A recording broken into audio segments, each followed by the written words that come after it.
بسم اللہ الرحمن الرحیم۔ آزادی کی جدوجہد۔ السلام علیکم ورحمۃ اللہ وبرکاتہ۔ محترم اساتذہ، عزیز طلباء و طالبات اور میرے وطن سے محبت کرنے والے ساتھیوں، آج ہم جس آزادی کی فضا میں سانس لے رہے ہیں یہ ہمیں آسانی سے نہیں ملی۔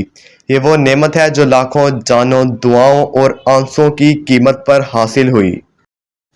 دوستو، 14 اگست 1947 صرف ایک تاریخ نہیں ہے، یہ اس جدوجہد کی معراج ہے جو برسوں تک چلی، جس کے ہر قدم پر قربانی، ہر لمحے میں صبر اور ہر سانس میں امید تھی۔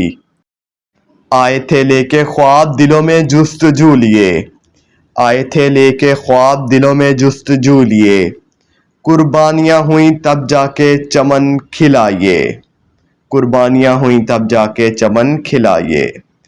کبھی تم نے سوچا جب ایک ماں نے اپنے اکلوتے بیٹے کو پاکستان کے لیے رخصت کیا ہوگا تو کیسا لگا ہوگا؟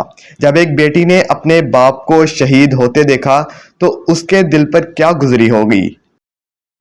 جب لوگ اپنا سب کچھ چھوڑ کر صرف لا الہ الا اللہ کے نعرے پر ہجرت کر گئے تو یہ معمولی واقعہ نہیں تھا، یہ ایمان کی سب سے بڑی دلیل تھی۔ یہ مٹی جو آج ہمیں آزادی دے رہی ہے، یہ مٹی جو آج ہمیں آزادی دے رہی ہے، کل تک اس مٹی میں ہمارے بزرگوں کا لہو بہا تھا، کل تک اس مٹی میں ہمارے بزرگوں کا لہو بہا تھا۔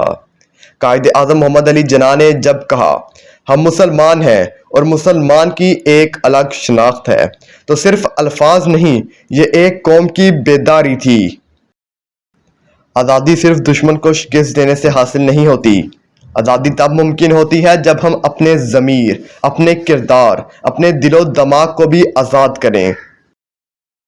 نہ پوچھو وطن کے متوالوں نے کیا قربان کیا، نہ پوچھو وطن کے متوالوں نے کیا قربان کیا، کسی نے ماں، کسی نے باپ، کسی نے اپنا سارا جہان دیا، کسی نے ماں، کسی نے باپ، کسی نے اپنا سارا جہان دیا۔ دوستو، پاکستان کسی تحفے کا نام نہیں، یہ ان بچوں کے لہو کی خوشبو ہے جو صرف پاکستان کہنے کے جرم میں شہید کر دیے گئے۔ تو آج ہم کیا کر رہے ہیں؟ کیا ہم اپنے اسلاف کی قربانیوں کے وارث ہیں؟ کیا ہم سچ بولتے ہیں؟ کیا ہم انصاف کرتے ہیں؟ کیا ہم وطن سے محبت کرتے ہیں؟ اب وقت ہے کہ ہم صرف تقریر نہ کریں بلکہ اس ملک کے لیے کچھ عملی قدم اٹھائیں۔ خون کے قطروں سے لکھی ہے داستان وفا، خون کے قطروں سے لکھی ہے داستان وفا۔ اٹھو کہ پاکستان پکار رہا ہے، یہ وطن تم سے ہے وفا کی امید۔